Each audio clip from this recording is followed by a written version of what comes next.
Good morning, everybody. Dr. Hannah Cespedes here from Pacifica Counseling in our Rochester, Minnesota location. I hope everyone's doing phenomenal, feeling good, and is having a wonderful start to their day. This video, I am going to be reviewing the book, The Self-Driven Child by William Stixrud and Ned Johnson. If you haven't read this book, parents, clinicians, any kind of healthcare provider for kids, stop this video, go to Amazon, order it.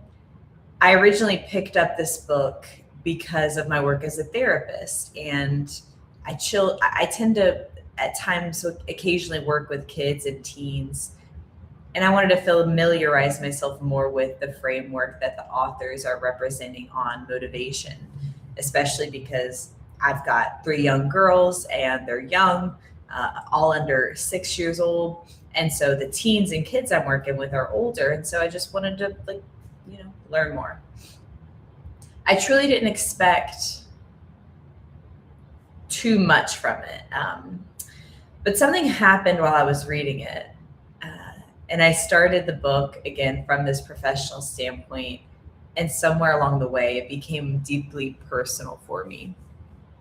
As a parent of 3 beautiful daughters, I found myself reflecting on my own parenting, my mistakes, my failures, my areas of growth, and it was honestly transformative. It's something that even though I finished this book, I'm continuously reflecting and reviewing, which is a big reason why I'm making this video, because of that, to keep on learning. So what is the book about? The book overall centers on one deceptively simple idea: that children thrive when they are in control of their lives and when they have a sense of control. Not a false sense, not a fake sense, not a makeshift sense, but when they have a felt sense of authentic control in their life. And the authors argue, one is a neuropsychologist, the other is an academic coach. So very unique points of view for a similar population. They argue that parents, even those that have the best intentions, have increasingly become too controlling. We plan, we manage, we schedule, we dress, we feed, we cook, we guide nearly every aspect of our child's life. Dramatic pause for a sip of coffee. But Hannah, we do it because we love our kids. And if we don't do it, then, right? That's the whole premise of this book. Ironically, what we have seen for decades now, right, have been a drastic increase in childhood anxiety, childhood OCD, childhood depression, and a drastically reduced motivation as well.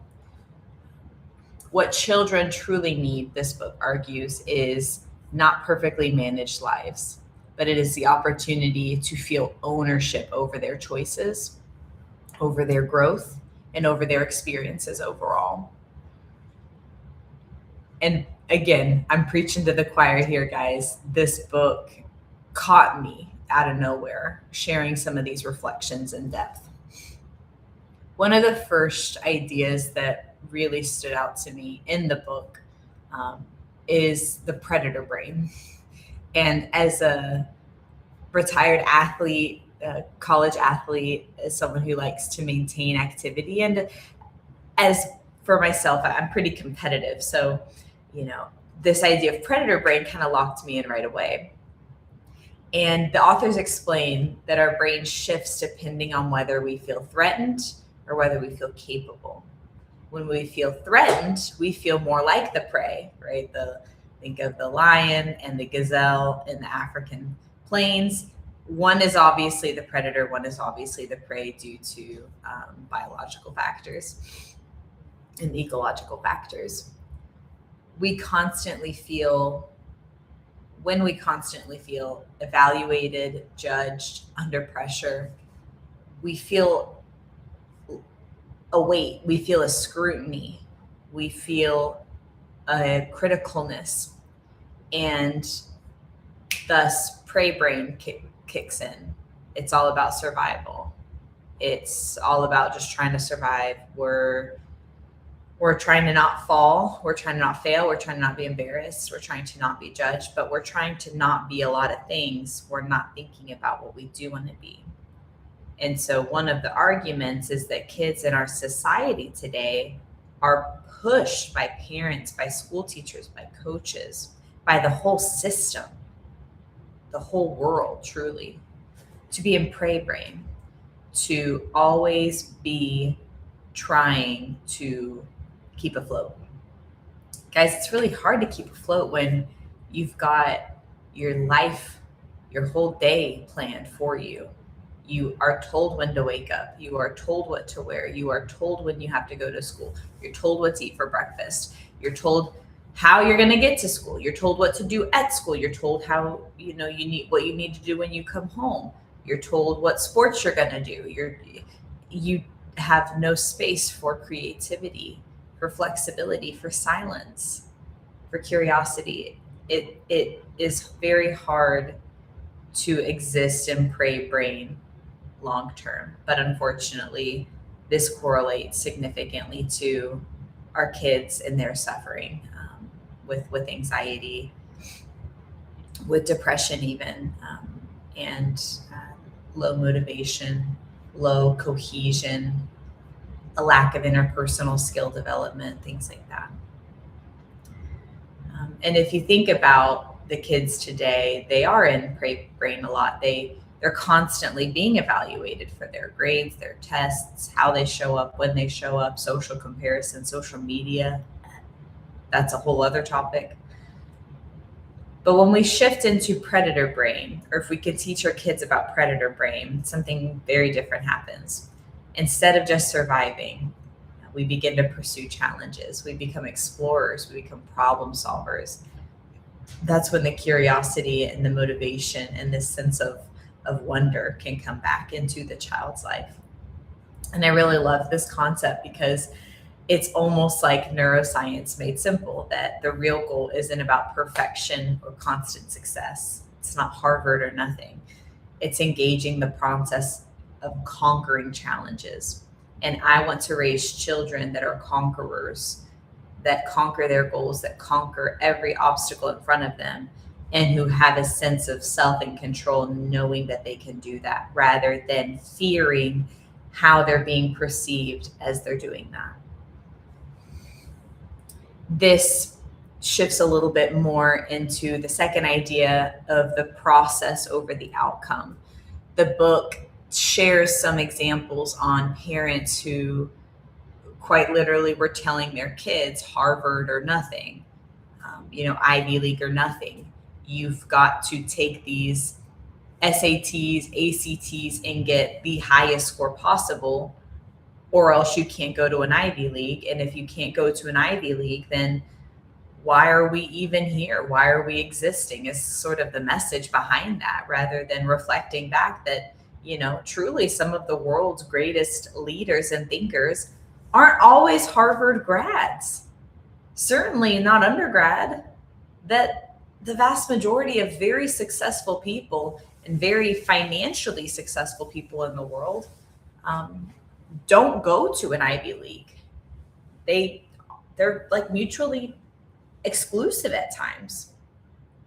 And so when we can model to our children that the process of becoming, which is a very therapeutic idea, I might add in, very person-centered Carl Rogers idea there, that if we can emphasize the process over the outcome, the journey over the result, then so much magic happens. Then the child's true sense of self can emerge, rather than you creating their sense of self, which is honestly what's happening when we push outcome over process. And when kids grow up in environments where outcomes are emphasized, their sense of worth becomes conditional. And we see this a lot with smaller kids when they do something bad and go to timeout and say, "Oh, I'm bad. I'm a bad kid." And I encourage all of us to reflect back. No, you're not a bad kid. You just did something that wasn't kind. You did something that was hurtful. You talk about the process of a decision, the process over the outcome of something. And when we're able to focus shifts on the process of learning, failing and trying again, this sense of confidence and the ability to navigate life really strengthens. And that's something that I feel our kids are really missing in our culture today.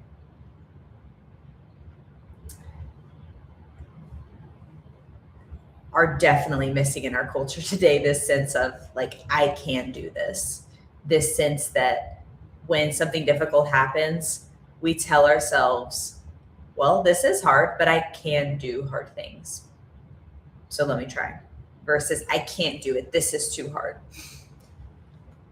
So building further around this like cultural shift around childhood, this is really like one thing I found myself reflecting on throughout the whole book is just the cultural shift in how we think about children.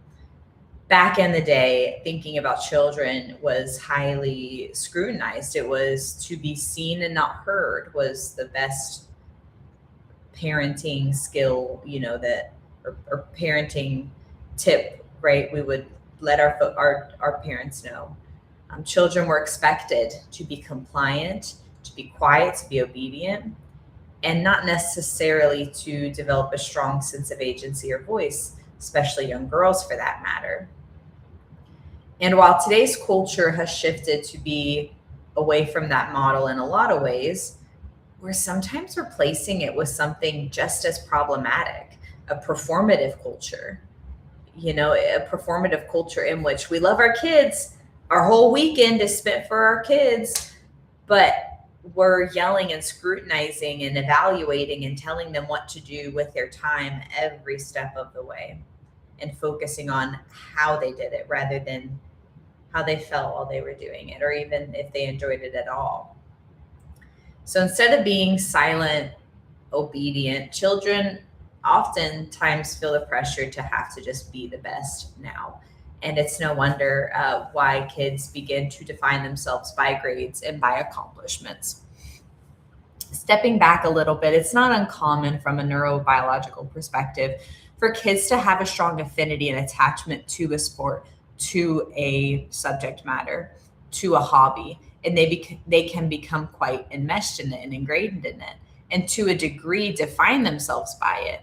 But as a parent, if you notice that your child has a proclivity towards certain hobbies, certain things, and that becomes a bit too much, we're not going to take that away, but we will gently remind them and encourage them and show them that they are the person and this is an addition to their life. And we as a parent get to model healthy boundaries of time with that hobby or with that thing that they're doing.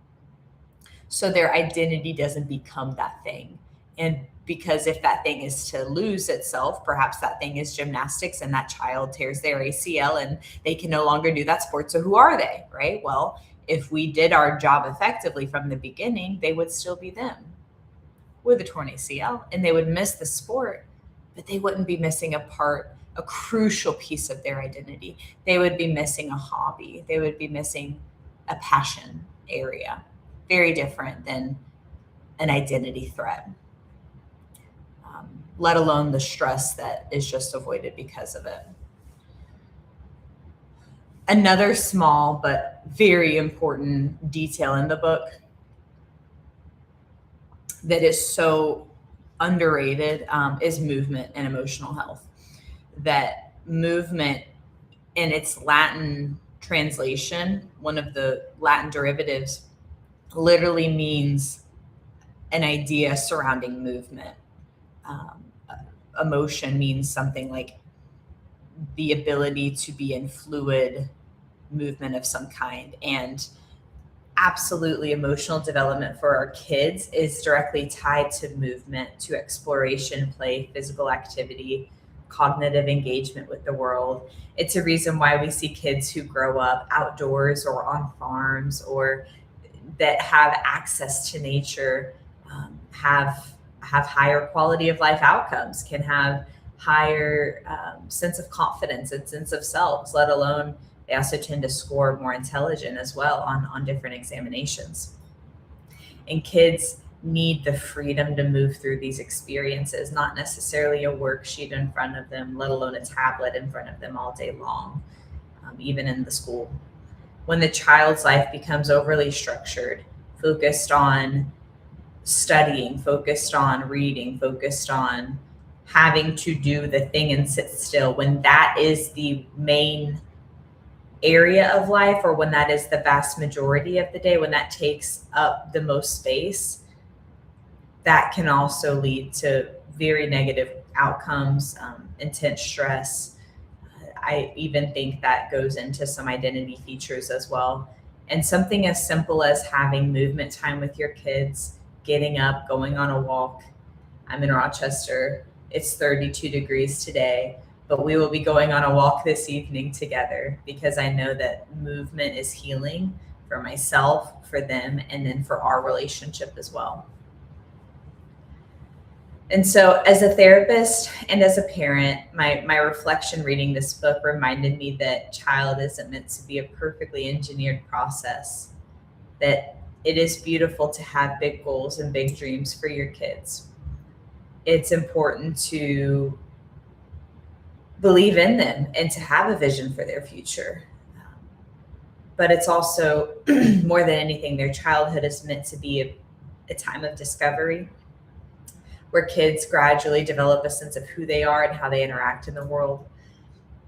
And that development requires autonomy, curiosity, and sometimes even failure. I would argue a lot of that. So they can develop that learning and incorporate that as a positive experience to them. Because if I fail at something, it's an opportunity to grow. It doesn't mean that I'm not the best and I'm not worthy and I don't deserve anything. It just means that, wow, like this is an area I can grow in, that I can be further enhanced in. So my final takeaway, one of the most powerful things this book highlights is that we actually have an opportunity to change the narrative of the culture that our kids grow up in, from a micro to a macro perspective. Can start in the household, as so many things often do. Please remember that our children are not projects to optimize or resumes to build. They're humans, and they're developing a relationship with themselves and the world, and they do that first through the lens and the eyes of the parent. So be very cautious on how you talk to them, how you treat them, how you act with them, how you talk about work around them.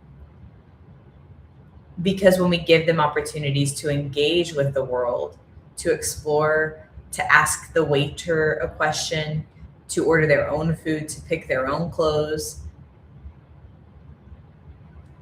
to learn, period, we're helping them develop something that's so much more valuable than an A+, than a Harvard degree. We're helping them develop a sense of confidence to navigate their own life when we are no longer in the picture. And the skill set to live a very full life as well. So overall, I thought The Self-Driven Child was a phenomenal book. It was insightful. It was practical, surprisingly transformative for me as a parent, as a therapist.